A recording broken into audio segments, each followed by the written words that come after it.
Hello everyone, welcome back to my video. आज हम बात करने वाले हैं क्रिप्टो करेंसी के ऊपर।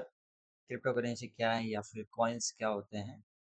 जैसे आपने को बहुत बार सुना होगा कि बिटकॉइन इतना भाग रहा है, इथेरियम इतना भाग रहा है। तो आज हम उसके ऊपर जो है बात करने वाले हैं। सबसे पहले हम लोग समझते हैं कि क्रिप्टो करेंसी क्या है। तो लेट्स अंडरस्टैंड। अभी आप लोग देख सकते हो, जो मेरे पास जो है इथेरियम का चार्ट यहाँ पर मूवमेंट कर रहा है, देख सकते हो। इथेरियम के जैसे एक और कॉइन है बिटकॉइन, यहाँ पर देख सकते हो बहुत सारे अल्टरनेटिव कॉइन्स है इसके। ठीक है। तो अब बात करते हैं कि आखिर में क्रिप्टो करेंसी क्या है। मैंने प्रीवियस वीडियो में आपको बताया था कि क्रिप्टो सेगमेंट क्यों अच्छा है ट्रेडिंग करने के लिए।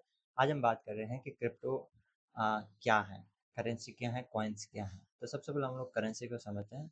तो बेसिकली जनरली जैसे हमारी एक करेंसी है भारत की, INR। ठीक है। जैसे हमारी INR है इंडियन रुपीज़। ठीक है।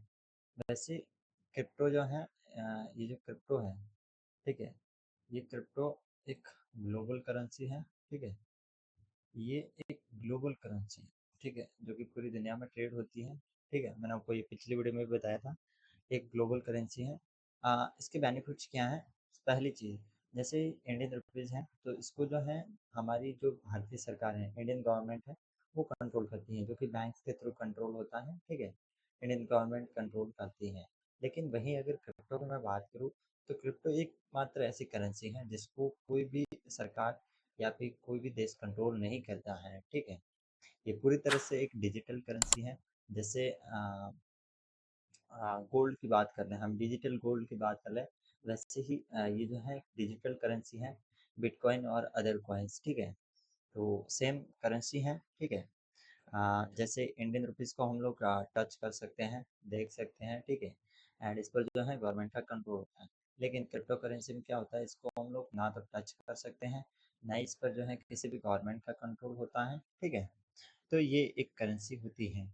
सबसे बड़ा डिफरेंस ये है क्रिप्टो करेंसी और नॉर्मल करेंसी में, कि क्रिप्टो करेंसी को हम लोग जो है टच नहीं कर सकते।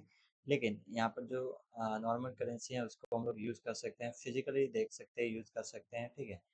एंड टच कर सकते हैं, लेकिन क्रिप्टो में ऐसा नहीं है। ठीक है। यहाँ पर और बात करते हैं तो क्रिप्टो जो है एक डिसेंट्रलाइज है। मैं इसको थोड़ा सा कर देता हूँ। ठीक है।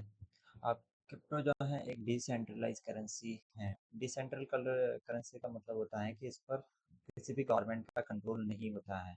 जैसे अगर हम इंडियन रुपीज़ की बात करें तो वो एक सेंट्रलाइज करेंसी है, मतलब जिस पर गवर्नमेंट का पूरा हक है कि उसको कंट्रोल कर सकती है या फिर कोई भी बैंक उसको कंट्रोल कर सकती है। लेकिन क्रिप्टो में ऐसा कुछ भी नहीं होता है।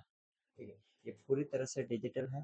ठीक है। क्रिप्टो करेंसी एक मोस्ट इम्पॉर्टेंट बात यहाँ पर मैं आपको बताता हूँ कि जनरली जो क्रिप्टो करेंसी होती है, ठीक है, वो पूरी तरह से एक टेक्नोलॉजी पर काम करती है। ठीक है, शायद आपको पता होगा, लेकिन नहीं पता तो कोई बात नहीं। ये जो क्रिप्टो करेंसी है, ये पूरी तरह से एक टेक्नोलॉजी पर काम करती है, जिसे बोलते हैं ब्लॉकचेन टेक्नोलॉजी। ब्लॉकचेन टेक्नोलॉजी क्या है, जनरली मान लो ये एक डिजिटल अकाउंट है, डिजिटल अकाउंट। ठीक है।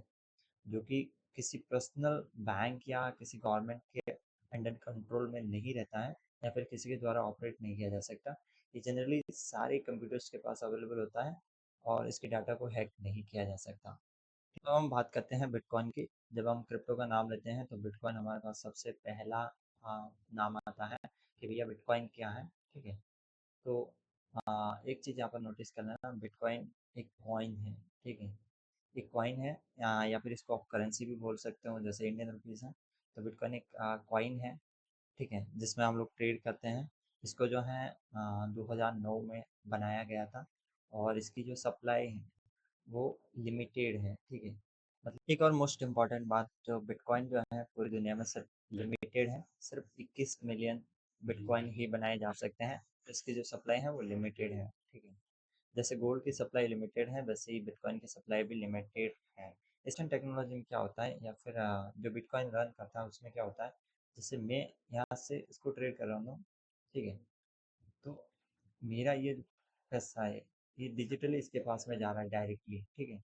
डायरेक्टली इसके पास में जा रहा है बिना किसी थर्ड पर्सन के। और ये जो डाटा है, ये डाटा भी जो है काफ़ी मजबूत तरीके से यहाँ पर सेव हो रहा है ट्रांजेक्शन के रूप में। तो इसको हैक भी नहीं किया जा सकता। एक बार मैंने इसको जो पेमेंट कर दिया, जो कर दिया वो सेव हो गया। ठीक है। उसके बाद में उसको कोई चेंज नहीं कर सकता। नेक्स्ट दूसरी बात करते हैं इथेरियम। सेम बिटकॉइन के जैसे भी एक कॉइन है इथेरियम। इथेरियम जो है बेसिकली एक डिजिटल सुपर कंप्यूटर की तरह काम करता है। मतलब ठीक है, इसमें जो है किसी भी तरह के ऐप्स को रन किया जा सकता है। ये पूरी तरह से एक नेटवर्क की तरह काम करता है, ठीक है। तो इथेरियम की अपनी एक टेक्नोलॉजी है जिस पर काफ़ी सारे ऐप्स रन किए जाते हैं, ठीक है। तो जो है एप्लीकेशंस को रन करने के लिए, स्मार्ट कॉन्ट्रैक्ट्स को सेव करने के लिए किया जाता है, ठीक है। इसकी जो कॉइन है ETH, एथर बोलते हैं उसको, ठीक है। तो उसकी वैल्यू भी बहुत ज़्यादा है। खैर, यहाँ पर ट्रेड करने से पहले एक और इम्पॉर्टेंट बात यहाँ पर ध्यान रखना कि मार्केट, यहाँ पर क्रिप्टो मार्केट जो है काफ़ी ज़्यादा वॉलेटाइल और हावी मोमेंटम के साथ में मूवमेंट करता है।